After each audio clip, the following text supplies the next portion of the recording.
आज हम एक ऐसे मुद्दे पर बात करने वाले हैं जो आजकल हर जगह डिस्कशन का सेंटर बन चुका है। यूएपीए यानी अनलॉफुल एक्टिविटीज प्रिवेंशन एक्ट। ये लॉ ओरिजिनली देश को टेररिज्म से प्रोटेक्ट करने के लिए बनाया गया था, पर आज एलिगेशंस ये रहे हैं कि इस लॉ का मिसयूज हो रहा है to silence voices of decent.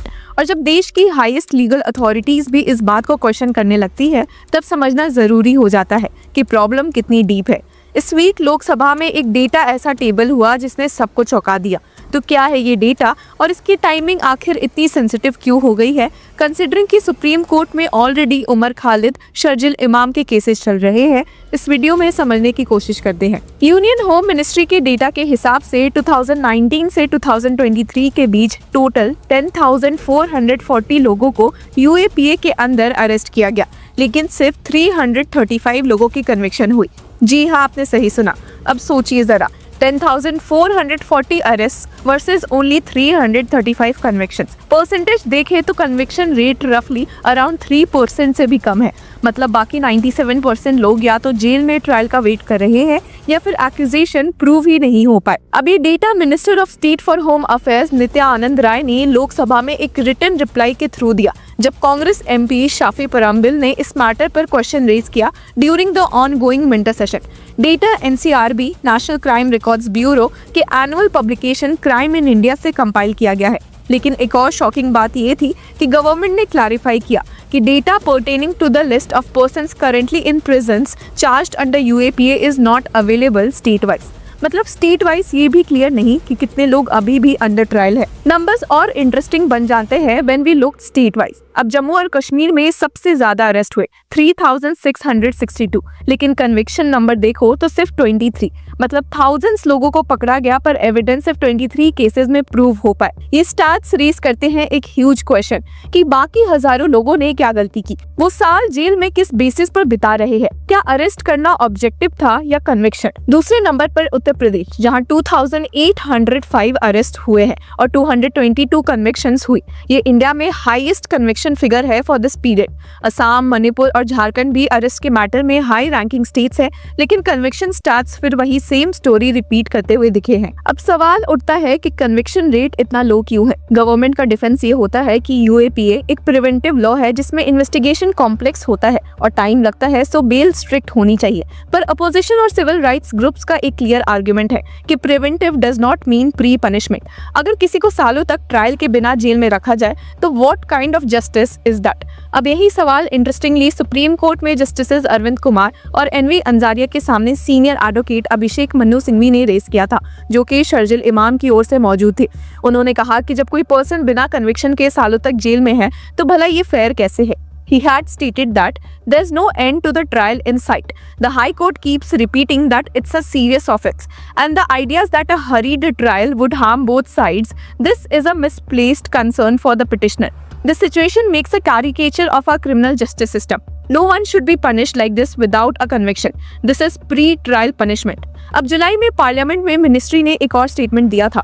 Only 2 UAPA cases filed between 2018 to 2022 were quashed by courts. सिर्फ 2 केसेस क्वॉश होने का मतलब ये भी है कि system almost never reconsiders whether the charges were even valid. अब इस सारी कंट्रोवर्सी के बीच एक मेजर मैटर सुप्रीम कोर्ट में चल रहा है, जहां lawyers contended that UAPA's bail provision violate Article 21 right to life and personal liberty. अब कोर्ट में रिपीटेडली पॉइंट रेज हो रहे हैं कि UAPA clauses have completely reverse the basic rule of criminal law कि bail is the rule, jail is the exception. ये line supreme court ने historic judgments में भी कही है, लेकिन यूएपीए केसेस में रियलिटी बिल्कुल उल्टा हो गया है।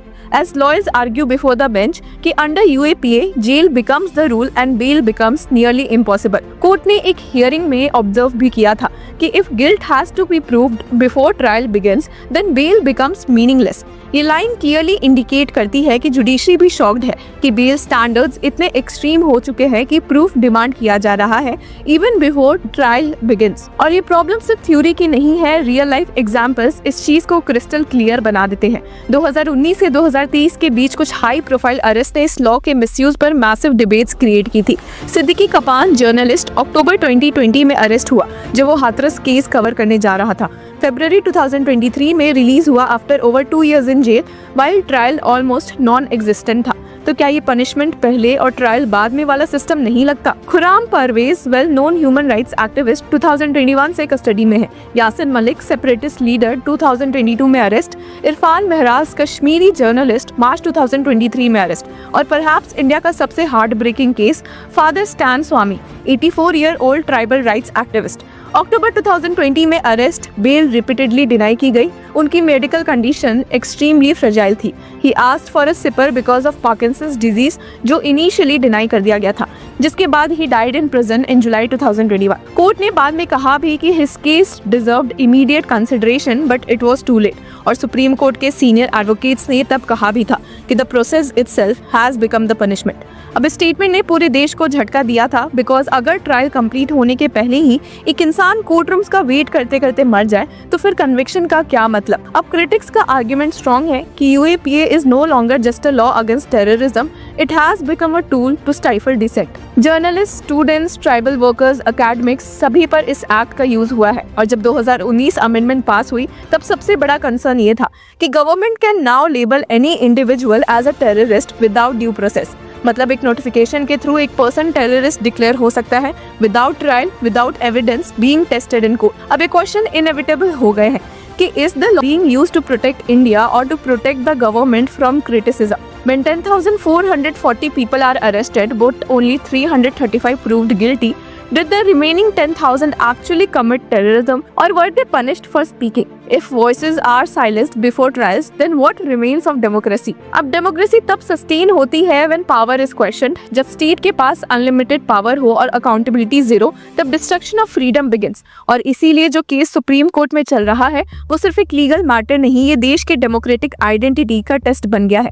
आज देश का सबसे बड़ा सवाल ये है कि यूएपीए, सिक्योरिटी और साइलेंस। क्या हम एक ऐसे सोसाइटी में रहना चाहते हैं जहां नेशनल सिक्योरिटी के नाम पर डिसेंट को क्रश किया जाए?